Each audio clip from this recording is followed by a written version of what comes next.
Challenging ব্যাপার এটা ছিল যে ঠিক আমার পেছনের সিটে আমাদের মাননীয় প্রধানমন্ত্রী বসছিলেন।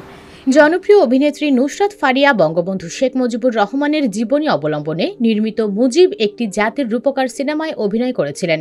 দেশের রাজনৈতিক পট পরিবর্তনের পরে প্রসঙ্গ নিয়ে তিনি কয়েকবার আলোচনায় এসেছেন, কারণ গত 5ই আগস্ট শেখ হাসিনা সরকারের পতনের পর বিপাকে পড়েছেন আওয়ামী লীগপন্থী তারকা শিল্পীরা। তাদের আওয়ামী লীগের দোসর হিসেবে অভিহিত করা হচ্ছে। তাদের অনেকে কাজও পাচ্ছেন না। তাছাড়া যারা শেখ মুজিবকে নিয়ে নির্মিত সিনেমায় অভিনয় করা শিল্পীদের অনেকেই আওয়ামী লীগের রাজনীতির সঙ্গে যুক্ত না থাকলেও বিভিন্ন সমালোচনার শিকার হচ্ছেন। তাদের মধ্যে নুসরাত ফারিয়া অন্যতম। শেখ হাসিনা চরিত্রে অভিনয় করার পর যে সমালোচনার শিকার হয়েছেন তা নিয়ে প্রথমবার কথা বলেন এই অভিনেত্রী।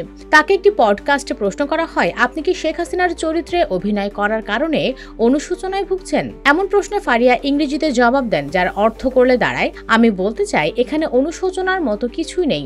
আমার শিল্পীরা রাত 5টায় ঘুম থেকে ওঠে, গভীর রাত পর্যন্ত কাজ করি। এর পেছনে অনেক শারীরিক পরিশ্রম যায়। স্পেশাল এই সিনেমার মুজিব একটি জাতির রূপকারের জন্য 2019 থেকে 2023 সাল এই 5 বছর আমি একই লুকে নিজেকে মেইনটেইন করেছি। তিনি আরো বলেন, চুলে কোনো রং করিনি, কালো চুল নিয়ে ঘুরেছি এই চরিত্রটার জন্য। একটা নির্দিষ্ট পরিমাণ শারীরিক ওজনের মধ্যে থাকতে হয়েছে।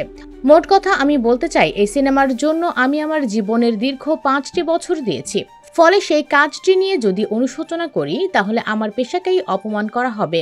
এই সিনেমার জন্য আমি যে পরিস্থিতি পার করেছি বা এখনো কাজ করছি তা আমার ভাগ্যে লেখা ছিল বলেই মনে করি। এটা খণ্ডানোর ক্ষমতা আমার ছিল না। দেশের সরকারি পর্যায় থেকে কোনো কাজের প্রস্তাব এলে তা অপছন্দ হলেও মানা করা যায় না। এদিকে আসন্ন ঈদে মুক্তি পেতে যাচ্ছে ফারিয়া অভিনীত জিন 3 সিনেমা। এটির মাধ্যমে দীর্ঘদিন পর পর্দায় ফিরছেন তিনি।